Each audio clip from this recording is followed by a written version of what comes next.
The moment a trap fails, the person who set it is exposed, embarrassed, and emotionally wrecked. That's the part they never talk about. Everyone loves planning a trap. Everyone feels powerful while setting one up. But no one prepares for what happens when it backfires, because when it does, the silence hits first, then the panic, then the tears. And right now, your enemy is not calm. They are not confident. They are not winning. They are crying because the very thing meant to break you just snapped back and cut them instead.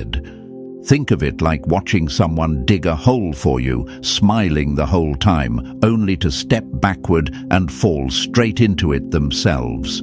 They didn't trip by accident. They fell because the universe has a way of correcting arrogance. The deeper the trap, the harder the fall. And what makes it worse for them is this simple fact. You didn't even touch the rope. You didn't need revenge. You didn't need to explain. The setup collapsed under its own weight. Here's the fact that should settle your nerves completely. Studies in psychology show that people who attempt manipulation experience more emotional distress when it fails than the person they targeted ever would.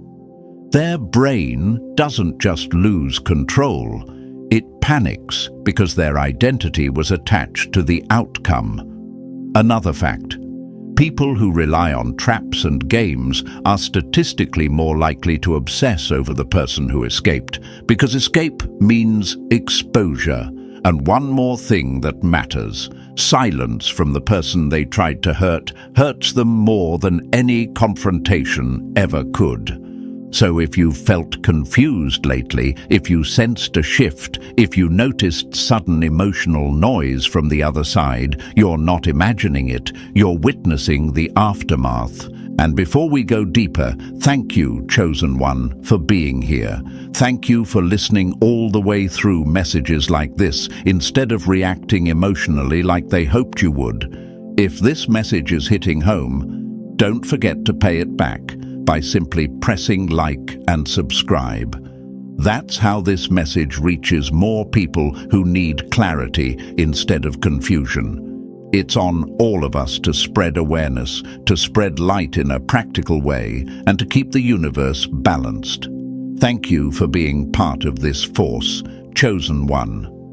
Now let's get back to what really matters. What you need to understand is that this was never about you being weak.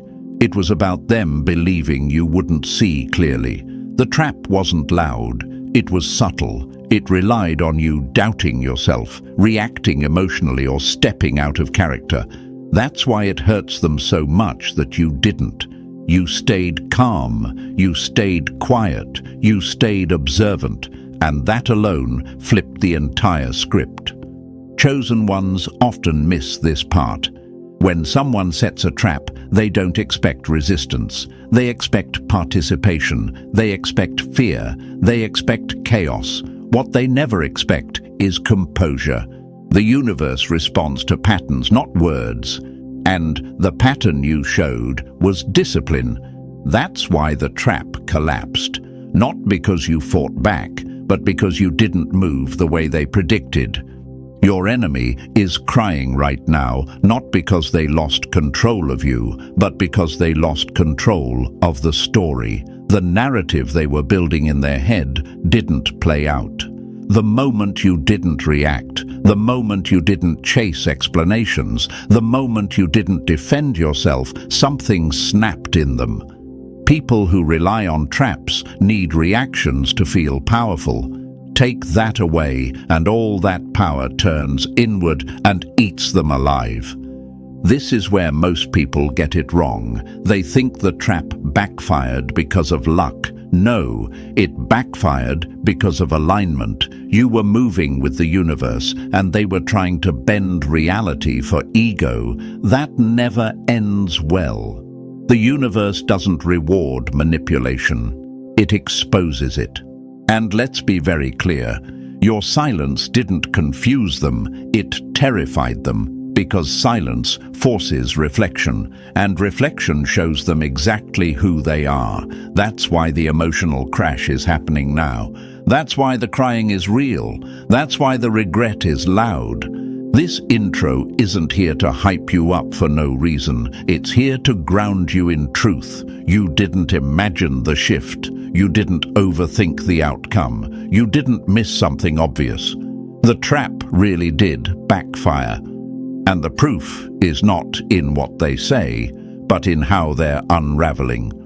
Stay with me, because what comes next explains why the universe allowed you to see this moment, why your calm mattered more than any move you could have made, and why from this point forward the power dynamic is permanently changed.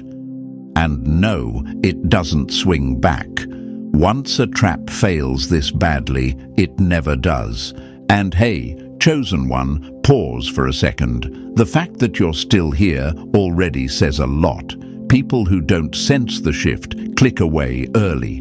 People who aren't part of this moment get uncomfortable and leave. But you stayed, because somewhere deep down, you can feel it. The trap didn't just fail. It exposed something, and once you see that clearly, there's no unseeing it. If this message is landing, take 2 seconds to support it. Tap like, subscribe, or leave a comment to let the algorithm know this truth deserves oxygen. You don't need to write a speech, just drop a simple "I see it now," or even a single number like 777 to mark that you're locked in and paying attention. That small action helps this message reach others who are still confused, still doubting themselves, still stuck inside someone else's game. And if you ever feel like backing the work behind messages like this, super thanks help keep it moving forward. Big or small, it all pushes the mission. No pressure, no guilt, just alignment. Now take a breath. Because from here on, we break it down step by step. And if you're truly a chosen one, you won't want to miss what comes next. Let's get into it. Number 1, they didn't betray you by accident. They targeted you on purpose. People don't stab you in the back by mistake. They turn the blade slowly and call it strategy. Let's get this straight from the first breath of this section, because this is where most chosen ones still doubt themselves. What happened to you was not messy, random, or misunderstood. It was calculated, it was intentional, and it had nothing to do with you being flawed, difficult, or naive. The betrayal you experienced was a move, not a moment, a decision, not confusion. Someone saw your position, your access, your energy, and decided it was easier to undermine you than to compete with you honestly. While you were showing up real, they were taking notes. While you were protecting the connection, they were studying your blind spots. While you thought you were building something mutual, they were quietly converting trust into leverage. That's why it felt so disorienting. Betrayal doesn't hurt because it's loud. It hurts because it wears the face of familiarity. Think about it. The people who can hurt you the most are never strangers. They're the ones who sit close enough to hear your doubts, watch your habits, and learn your rhythm. That's why the universe allows betrayal to sting so deeply. It exposes who was never meant to walk with you beyond a certain point. Not everyone who claps for you is rooting for you. Some are timing their move. You probably noticed the shift before the truth. Rooms felt colder when you walked in. Conversations paused. Invitations quietly stopped. The energy changed, but no one said anything out loud. That's not coincidence. That's discomfort. When your presence triggers insecurity, people don't confront it. They scheme around it. And when they can't control you, they try to isolate you. Here's the part you need to hear clearly. You were never too much. You were just too real. You didn't change. They did. Because authenticity threatens people who survive by performance. Your consistency made their masks heavy. Your integrity made their shortcuts obvious, and instead of rising, they chose sabotage. A lot of chosen ones ask the same question at this point. Why would someone do this to me if I never harmed them? The answer is uncomfortable but freeing. People don't attack what they don't fear. They don't plot against what they don't respect. Betrayal is not proof of your weakness, it's proof of your impact. Picture this. You're standing still, minding your path. Someone else keeps looking over their shoulder at you, measuring, comparing, spiraling. Eventually, the pressure builds. They can either improve themselves or remove you from the picture.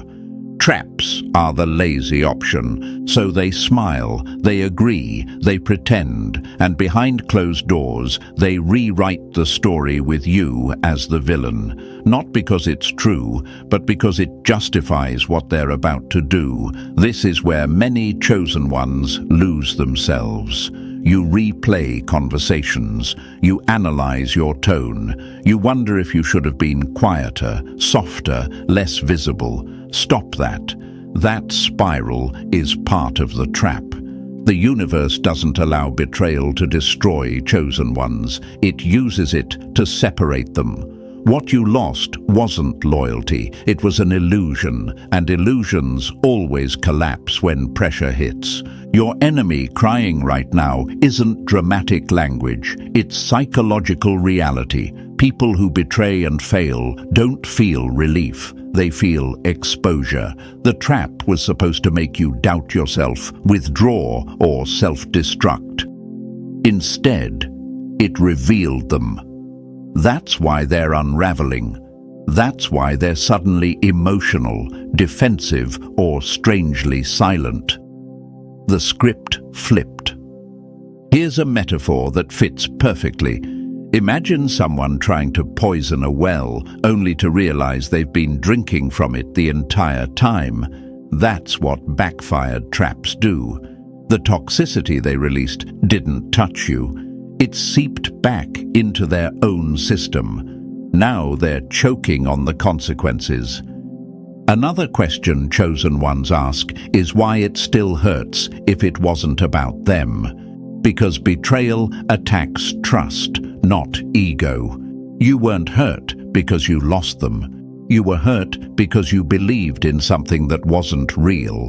That doesn't make you foolish, it makes you human. And the universe rewards those who can still trust without becoming naive. Let's be very blunt.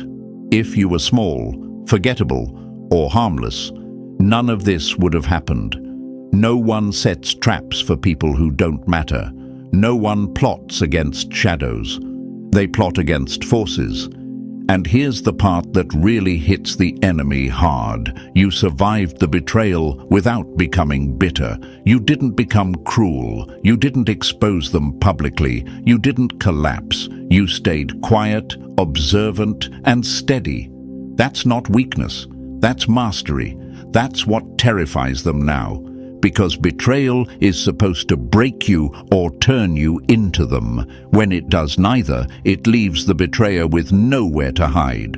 They're forced to sit with what they did, knowing it didn't work, knowing you didn't fall, knowing the universe saw everything. That's why the tears are real, not because they feel guilty, but because they feel powerless.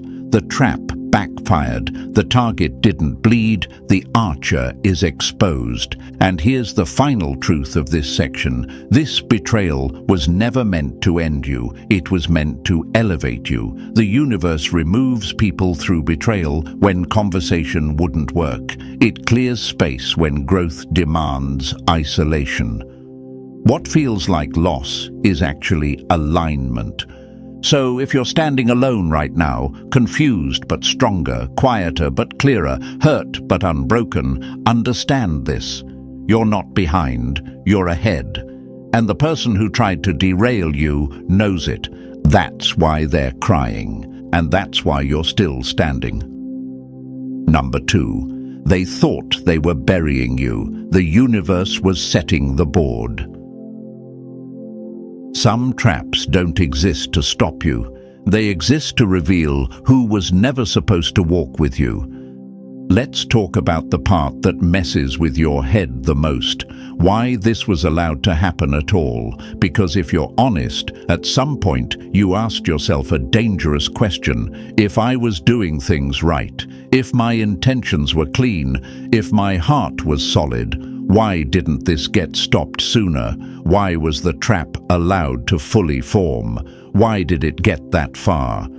Here's the truth most people don't want to hear. The trap was detailed because the people involved were committed. It was intentional because desperation sharpens focus. It was designed to isolate you, stain your name, and slow your movement because your momentum scared them. This wasn't sloppy behavior. This was effort, and effort is always a sign of perceived threat. But here's the part that flips everything. Nothing about it went unseen. Every whisper, every message sent behind your back, every fake concern dressed up as just being honest. Every move made in secret had an audience, even if you couldn't see it yet. The universe doesn't miss patterns. It doesn't react emotionally, but it records everything. And the moment the trap crossed a certain line, it stopped being about you and started becoming evidence. You thought you were being buried. That's the illusion traps rely on. Silence feels like soil. Isolation feels like being covered. But you weren't being buried. You were being positioned. Imagine this, a chessboard mid-game. Pieces get removed, not because they're weak, but because the board is being cleared for a decisive move. To someone watching emotionally, it looks like loss. To someone who understands strategy, it's preparation. That's what this was. The pressure didn't crush you, it forced you inward. And inward is where clarity lives. Betrayal didn't derail you, it redirected you. And redirection is how the universe protects people who are about to outgrow their environment. Here's a quote that hits hard if you're paying attention. When the wrong people leave your life violently, it's because gentle exits wouldn't work. Think about that. If those people had stayed, you would have kept shrinking to accommodate them. You would have kept explaining yourself. You would have kept negotiating your worth. The trap was allowed because removal required force. A lot of chosen ones ask this next question quietly. If the universe was protecting me, why did it hurt this much? Because growth that doesn't hurt rarely changes anything. Comfort preserves patterns, pain breaks them, and you were overdue for a break.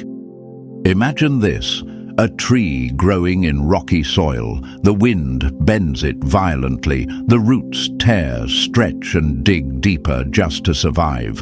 From the outside, it looks like damage. Years later, that tree stands when others fall, because its roots were forced to strengthen early. That's you. This wasn't cruelty, this was conditioning. Another quote you need to hear. The trap failed the moment it made you stronger. Let that sink in. The entire design was based on you folding.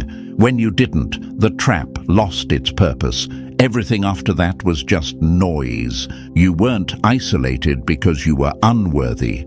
You were isolated because distraction was being removed. Too many voices blur intuition. Too many relationships dilute focus. The universe simplifies before it elevates. It subtracts before it multiplies. Imagine this again, a sculptor chipping away at stone. To the stone, it feels like destruction. To the sculptor, it's precision. Pieces fall away not because they're ugly, but because they don't belong to the final form. Some people were cut off, not because they were evil, but because they were incompatible with where you're going. And yes, that stings, because familiarity feels safe, even when it's limiting, but safety and growth rarely coexist. Another hard quote. The universe doesn't protect comfort. It protects alignment. That's why what felt like removal was actually shielding. The trap was allowed to reveal who would turn on you under pressure. That information is priceless. You didn't lose allies. You exposed liabilities. You might still be asking, why did it have to be so public? Why did it involve my reputation? Because reputation built on lies collapses fast. Reputation built on consistency rebuilds stronger. They needed noise to make their story believable. But noise also attracts attention, and attention exposes cracks. Imagine this metaphor. Someone tries to frame a picture with fake evidence. They add too many details, too many explanations, too many justifications. Eventually, the story becomes heavier than the truth. That's when people start noticing. That's when the trap turns into a confession. Your silence wasn't weakness, it was restraint, and restraint is powerful because it forces others to overplay their hand. Every extra move they made dug them deeper. Every added lie complicated their exit. Meanwhile, you stayed still.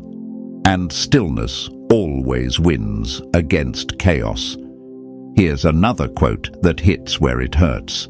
The universe doesn't rush justice, it lets people finish exposing themselves. That's why it wasn't stopped early. Early interruption would have left doubt. Completion leaves clarity. And now, look at the aftermath. The people involved aren't celebrating. They're stressed, emotional, defensive, quiet, loud in the wrong ways, because the trap didn't produce peace, it produced consequences. That's how you know it backfired. You weren't delayed, you were recalibrated. Forward movement without alignment creates collapse later. The pause saved you from that. The redirection saved you from building on unstable ground. Imagine one last example, a plane rerouted mid-flight due to turbulence ahead. Passengers get angry, time is lost, but the destination is reached safely because disaster was avoided. That reroute is never about punishment. It's about survival. That's what happened here. The people who couldn't follow were never meant to. The people who turned were never solid. And the trap that was meant to destroy you became the proof that you're protected by something bigger than human intent. So if you're still asking why this was allowed, here's the clean answer. Because you were ready for separation, because you were strong enough to survive clarity, because what's coming next requires less noise, fewer liabilities, and a sharper version of you. They set the trap, thinking it would end you. The universe let it play out so it could end the illusion instead. And now the board is clear, and now you move. Number 3, they pulled the trigger and shot themselves in the foot. The moment a weapon stops hurting you, it starts revealing the person holding it. This is where the story flips, and it flips hard, because what was supposed to stall you didn't just stop working, it turned into fuel. The same move meant to weaken you became the proof everyone needed. The same action meant to box you in ended up putting a spotlight on the one who started it. This wasn't luck. This wasn't timing. This was reversal by design. They thought pressure would slow you down. Instead, it sharpened you. Pressure does that to people who aren't pretending. It exposes what's real, and when nothing cracked in you, the pressure had nowhere to go but back onto them. That's when the cracks started showing on their side. Here's the part that hurts them the most. They expected isolation to make you smaller, but isolation gave you space. Space to think, space to see, space to stop explaining yourself to people who never wanted the truth in the first place. While they were busy watching you disappear, you were quietly rebuilding without interference. Imagine this. Someone tries to lock you in a room to keep you contained, only to realize they just gave you privacy to plan your exit. That's what happened. They mistook quiet for weakness, silence for surrender. In reality, silence became your shield. It protected you from reacting, and reaction was the only thing their plan needed to survive. Another gut punch truth. Traps only work when the target panics. You didn't. You stayed still. You let them overextend. And when people overextend, they expose everything. Their tone changes. Their story slips. Their urgency grows. Suddenly, the one who was supposed to look calm looks frantic. They also thought delay would frustrate you. That time would wear you down. Instead, redirection accelerated you. You stopped pouring energy into dead ends. You stopped negotiating with resistance. You moved around the blockage instead of through it. That's not delay, that's efficiency. Think of a river hitting a rock. It doesn't argue, it doesn't stop. It curves, flows, and keeps moving. Over time, the rock wears down, not the water. That's the reversal they never planned for. A question many chosen ones ask right here is, how did it switch so fast? Because their plan depended on your participation. The moment you stopped playing your assigned role, the entire setup collapsed. Another quote that lands clean. When you don't react, manipulators have nothing left to manipulate. And here's the final hit. While you were getting clearer, they were getting louder. While you were stabilizing, they were scrambling. The universe has a way of flipping momentum when intent is exposed. What started as an attack turned into a mirror, and they didn't like what they saw. The reversal didn't announce itself, it just happened. Quietly, cleanly, irreversibly. And from this point forward, they're not chasing control anymore. They're chasing relief, because they know the trap didn't just fail, it turned around. Number 4. Every trap has a return address, and they forgot that part. People who build traps never imagine they'll be the ones pacing inside them. There's a pattern here, and once you see it, you can't unsee it. Backfiring traps are not random events. They follow a law, a predictable rhythm. Anyone who spends enough time trying to bury someone else eventually stands too close to the edge of their own mess. That's not karma talk. That's mechanics. That's how pressure, repetition, and exposure work when lies are forced to carry weight. While they were busy trying to slow you down, something else was happening quietly.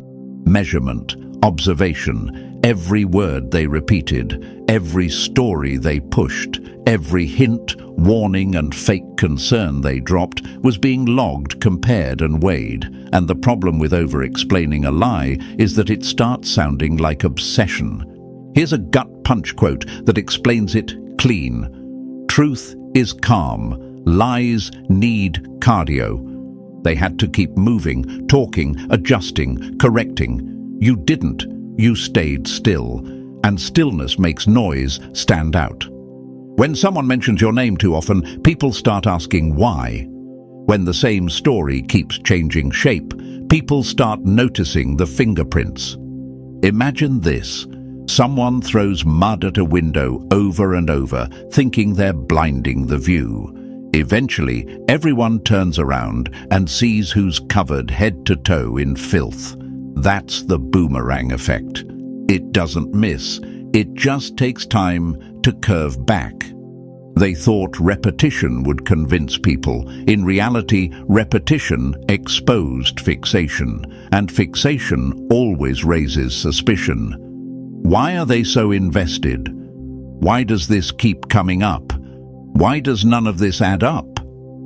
Those questions weren't asked because you defended yourself. They were asked because the trap started vibrating under its own weight. Another quote that hits hard. When someone tries too hard to destroy your image, they end up revealing their own. That's exactly what happened here. The trap didn't collapse outward, it collapsed inward. Every extra word they spoke tightened the walls around themselves. Here's the part chosen ones often miss. You didn't need to clear your name loudly because time was doing it for you. The universe has a way of letting people talk themselves into corners. Silence didn't erase you. It framed you as stable, while chaos did the rest. Imagine building a cage big enough to hold someone else, only to realize you're the one pacing inside it, explaining yourself to everyone who walks by. That's what they built, something large enough to contain their own collapse.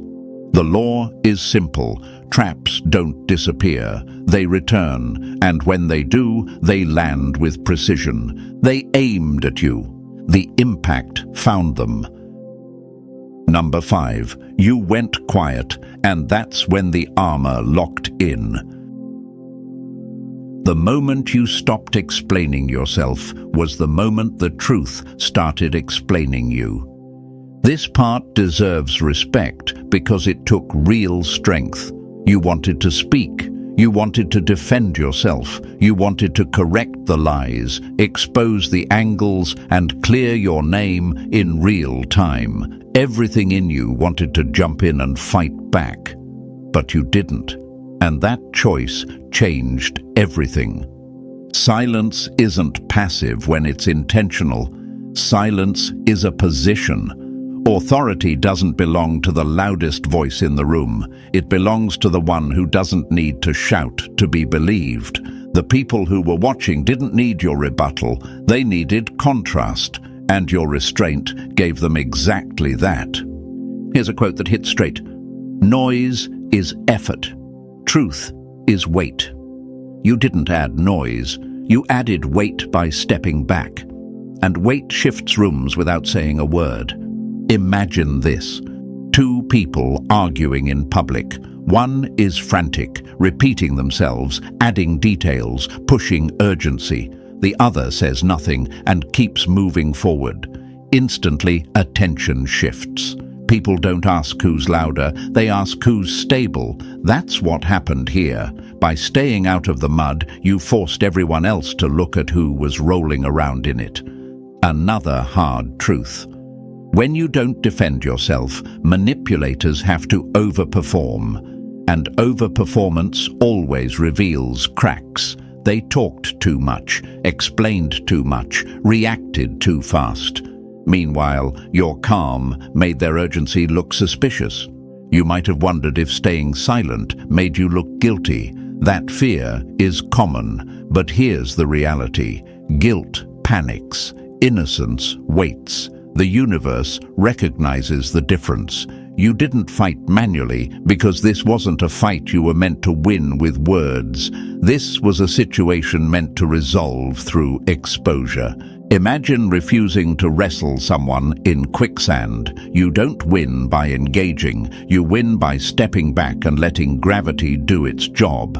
That's what silence did. It let the situation sink under its own weight. Another quote worth sitting with. Silence doesn't mean you lost. It means you trusted timing. And timing showed up. Quietly. Completely. Because you didn't interfere, intervention stepped in. Not dramatic, not announced, just clean. Conversations shifted. Doubts formed. People noticed inconsistencies without you pointing them out.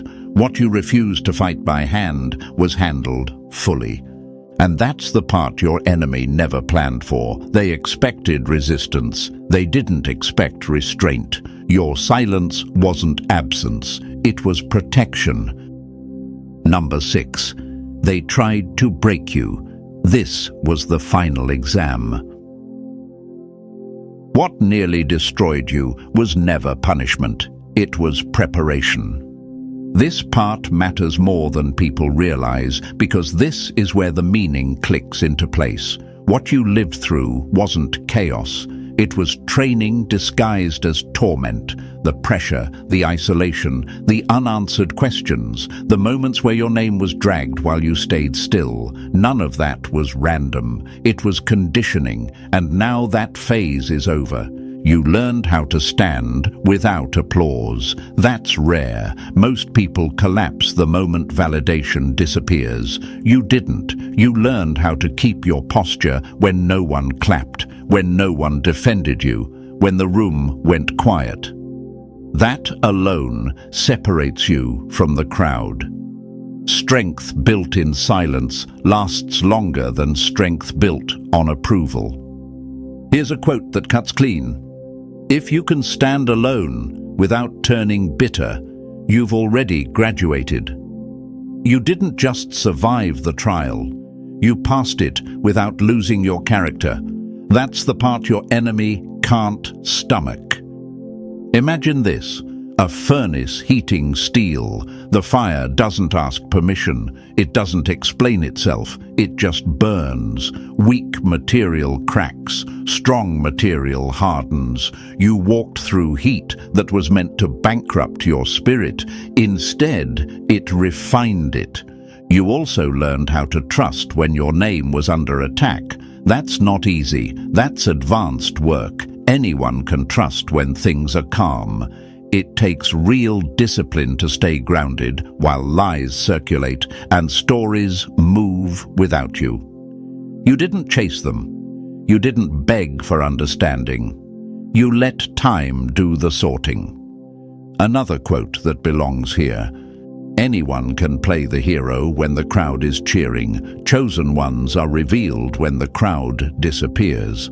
That season forced you to discover who you are without mirrors. You might still be asking yourself why it had to last so long, because endurance can't be rushed. You don't graduate mid-exam. The universe waits until the lesson is complete, and that lesson was this: you are not fragile. You are not dependent on external approval. You are not defined by what others say when you're not in the room. Imagine training with weights that feel unbearable at first. Your muscles shake, your breath burns. Over time, the same weight becomes manageable, then light. That's what happened to your spirit. What once exhausted you now barely touches you. Another hard quote. If it didn't destroy you, it was meant to upgrade you. What tried to exhaust you sharpened you. What tried to humiliate you disciplined you. What tried to turn you into a victim forced you out of that role entirely. This is the exit point. You're no longer inside the trial. You're stepping into the visible result of endurance. Not louder, not angrier, clearer, steadier, harder to move. They thought they were ending you. They didn't realize they were qualifying you. Number 7. They whispered your fall. Now they get front row seats to the rise. The truth doesn't chase rumors, it replaces them. This is the phase they never prepared for, because they assumed everything would stay quiet forever. It won't. Vindication doesn't arrive in shadows. It shows up where the lie was loudest. The same eyes that watch the narrative form will be forced to watch it collapse in real time. Not through arguments, through outcomes. Here's what matters. This isn't about revenge, it's about contrast. When results appear, stories lose power. When progress becomes visible, explanations become unnecessary. The universe doesn't clear your name by deleting the lie. It clears your name by making the lie irrelevant. Imagine a stage built for someone else's victory speech. Lights on, chairs filled. Then the wrong person walks out. That's what's happening. The space where doubt was planted is being reused. The same room, the same observers, different reality. A quote that hits hard here. Nothing embarrasses a lie like a living counterexample. You don't have to call anyone out. Your movement does it for you. Your stability does it for you. Your forward motion exposes how wrong the predictions were. You might be wondering if this will feel satisfying. It will, but not in the way you imagined. Vindication doesn't feel loud on the inside. It feels calm, because by the time it arrives, you no longer need it. That's the twist. The universe waits until you're detached enough that visibility won't corrupt you. Another quote to sit with. Public clarity arrives when private discipline is complete. You already did the hard part in silence. This phase is simply the receipt. Imagine someone pointing at a closed door, laughing, telling everyone you'd never get through. Then the wall next to it opens, and you walk through without even touching the door. That's the kind of confirmation coming. Unexpected, undeniable, impossible to spin. The table is being prepared openly now, not to mock anyone, to reveal alignment. Those who expected your decline will be forced to watch your elevation because proximity is part of the lesson. Distance would let them rewrite the story. Visibility removes that option. One more quote that lands clean. When the truth arrives publicly, it doesn't argue, it replaces.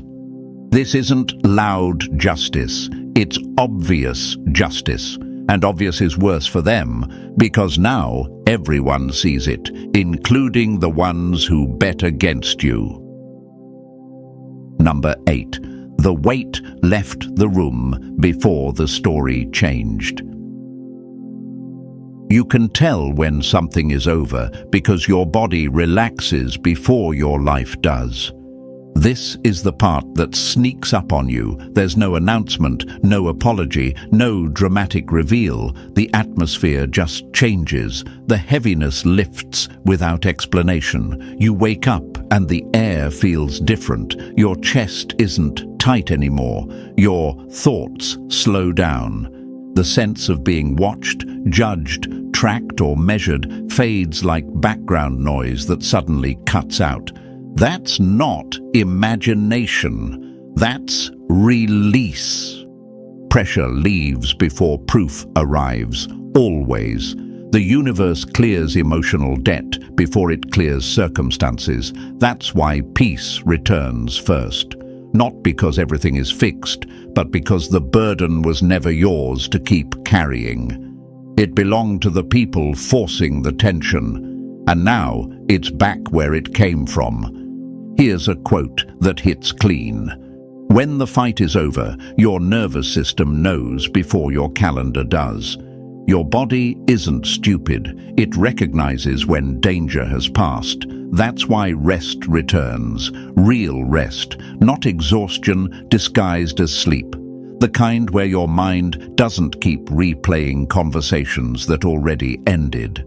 Imagine walking out of a room where everyone was staring at you, waiting for you to fail. You step outside, the door closes, and suddenly no one's watching. That quiet isn't emptiness, it's freedom. That's what you're feeling now. Another truth chosen ones often question: why do I feel better even though nothing has visibly changed yet? Because the pressure was artificial. It was created, maintained, and projected by people who needed you stressed to feel in control. Once the trap collapsed, that projection stopped. The signal died. The residue is clearing. Another quote worth sitting with: peace isn't passive, it's evidence that something toxic lost access to you. Your environment reflects the shift before outcomes do. Conversations soften, sleep deepens, your intuition sharpens, you start laughing again without forcing it. Imagine carrying a heavy backpack for so long you forget it's there. Someone quietly removes it while you're distracted. You don't notice immediately. Then you stand up and feel light. That's this moment. You didn't gain strength overnight, you lost dead weight. One more quote that lands. When the pressure leaves, clarity enters. And clarity changes everything. You're lighter because the pressure is no longer yours. It never was. Number 9. What stalled for months starts moving in weeks. When resistance disappears, progress doesn't crawl, it surges. This is where things start feeling unreal, because the pace changes without warning. What sat frozen for months suddenly loosens. What felt blocked finds another route, sometimes a better one. Time compresses. Momentum stacks. And you catch yourself thinking, why is everything moving now? Because the drag is gone. The weight that slowed you down is no longer attached. Here's the part most people don't understand. Delay was never denial. It was interference. Once that interference collapsed, movement didn't resume slowly. It accelerated. That's how alignment works. When you're no longer pushing against resistance that was never meant to be yours, energy reallocates fast. A quote that hits right here. When the wrong hands let go, the right doors swing open. You didn't suddenly become more capable. You became unobstructed. Imagine driving with the parking brake half engaged. The engine strains. Progress feels expensive. Then the brake releases. Same car, same engine, completely different speed. That's what's happening now. What should have taken years begins unfolding rapidly because you're no longer burning energy fighting invisible friction. You might be asking yourself if this pace is safe or if it's another setup. That question comes from trauma, not intuition. Acceleration after clarity isn't chaos, it's correction. The universe doesn't rush randomly, it restores flow. Another quote that lands clean. Alignment replaces effort the way gravity replaces force. You're not chasing anymore. You're being pulled. Opportunities don't need explaining. Conversations don't need rehearsing. Things meet you halfway without negotiation. Imagine standing still while a moving walkway carries you forward. You're not running. You're not proving anything. You're just positioned correctly. That's this phase, movement without exhaustion. Here's a fact that grounds this. Studies on performance show that removal of chronic stress dramatically increases cognitive speed and decision quality almost immediately. Translation. Once pressure leaves, you think faster, move cleaner, and choose better. That's not luck. That's biology catching up to relief. Another quote to lock in. When the noise stops, the signal gets loud. You hear your instincts again. You trust your timing again. You don't second-guess every step. This is restoration paired with acceleration, not flashy, not forced, just undeniable progress. You don't chase anymore. You arrive, and whatever tried to slow you down is now watching from far behind, wondering how you passed them without breaking a sweat. Number 10. They can't touch you anymore, and they know it. The most terrifying moment for an enemy is realizing access has been permanently revoked.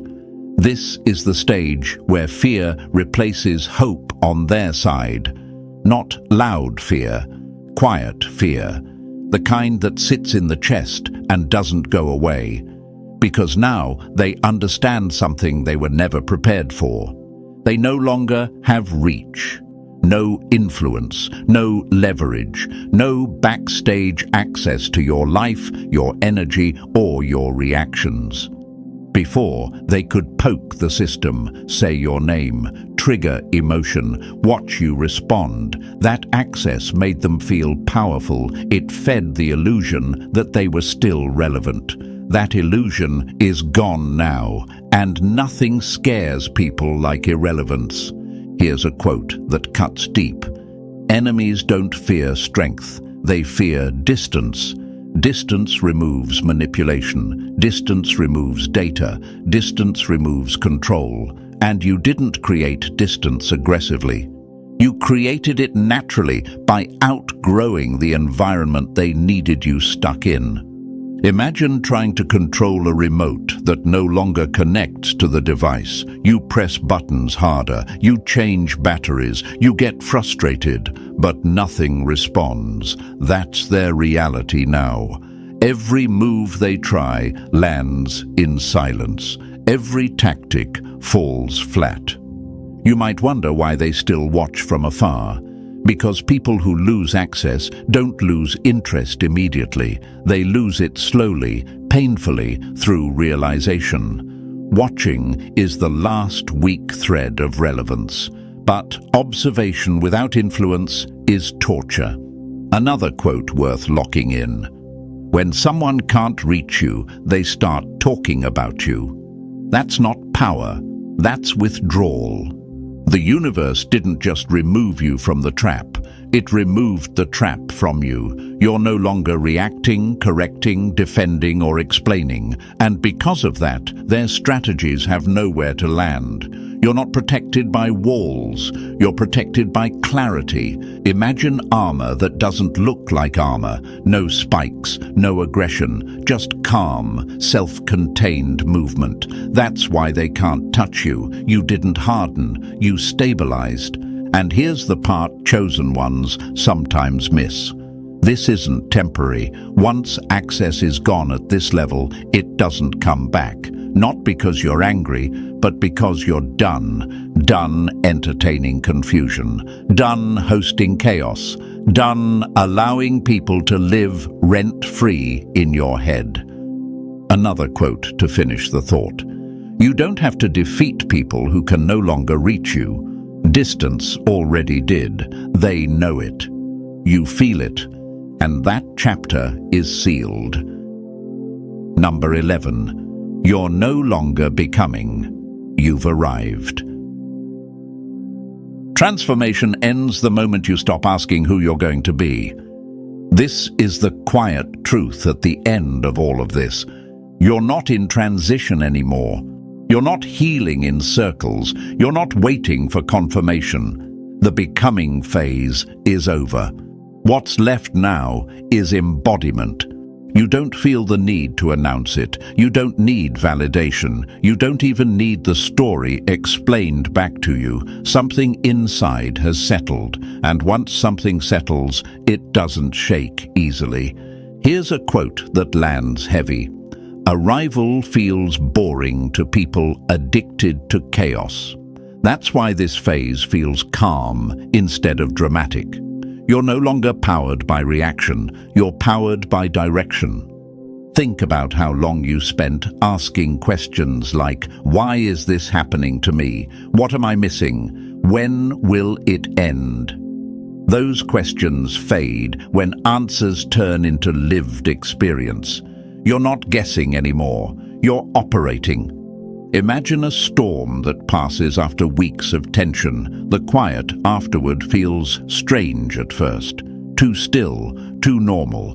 But that stillness is not emptiness, it's resolution. That's where you are now. Another metaphor that fits. A blade pulled from the fire and cooled. The heat is gone. The shape is set. You're not being reforged anymore. You're being used. You might notice people treating you differently without saying why. That's because presence changes before language does. Confidence without noise unsettles people. Calm without explanation commands space. Another quote to anchor this. When you stop seeking permission, life stops testing you. Tests end when lessons are integrated, and you integrated them quietly without applause. This isn't the end of your growth, it's the end of your confusion. You're no longer proving, you're choosing, no longer surviving, you're directing. The enemy doesn't matter anymore, not because they were forgiven, but because they're irrelevant to the path ahead. You didn't win against them. You moved beyond them, and that's the kind of ending no trap can survive. Number 12, don't turn around. The exit is behind you now. Looking back is the last favor a fallen enemy asks for. This is the final charge, and it's simple for a reason. Do not look back. Not to confirm the fall, not to measure the damage, not to see who's watching from the pit. That chapter is closed, and attention is currency. You don't spend it on empty traps. The instinct to look back is natural. Humans want closure. They want visual proof. They want to see regret on faces, to confirm that the fall really happened. But here's the truth chosen ones learn late. Closure doesn't come from watching someone else collapse. It comes from walking away without dragging the past forward. The pit is empty now, not because no one fell, but because it no longer holds relevance. The moment you keep staring at it, you give it power again, and power is exactly what you just reclaimed. Here's a quote that lands hard. Freedom begins the moment curiosity about the past dies. You don't need updates. You don't need explanations. You don't need to know how they're doing, what they're thinking, or what they regret. That information doesn't move you forward. It anchors you backward. Imagine escaping a burning building and then stopping outside to watch the smoke. You're safe. You're out, but every second you linger, you're still breathing the air of something that tried to suffocate you. Forward motion isn't dramatic, it's disciplined. Another truth to lock in. The universe opens doors quietly once it knows you won't turn around. The chains are down, not loosened. Down. The door isn't cracked, it's open. And seasons don't turn backward to accommodate nostalgia. You might wonder if moving on this cleanly makes you cold. It doesn't. It makes you clear. Compassion doesn't require proximity. Understanding doesn't require re-entry. You can acknowledge the fall without orbiting it. Imagine dropping a heavy bag you carried for miles. You feel lighter immediately. Then imagine picking it back up, just to remind yourself how heavy it was. That's what looking back does. You don't need reminders. Your body already knows. Another quote worth keeping. What's ahead needs both hands. The past demands you turn around. You can't build while staring behind you. Momentum doesn't negotiate. This is the moment where direction matters more than emotion. You don't chase, you don't revisit, you don't monitor outcomes that no longer involve you. The trap is empty because the lesson is complete. Your future isn't empty, it's active, it's unfolding, it requires focus, not reflection. Energy flows where attention goes, and your attention belongs forward now. No speeches, no victory laps, no backward glances. Just movement, because the door is open and you're already walking through it.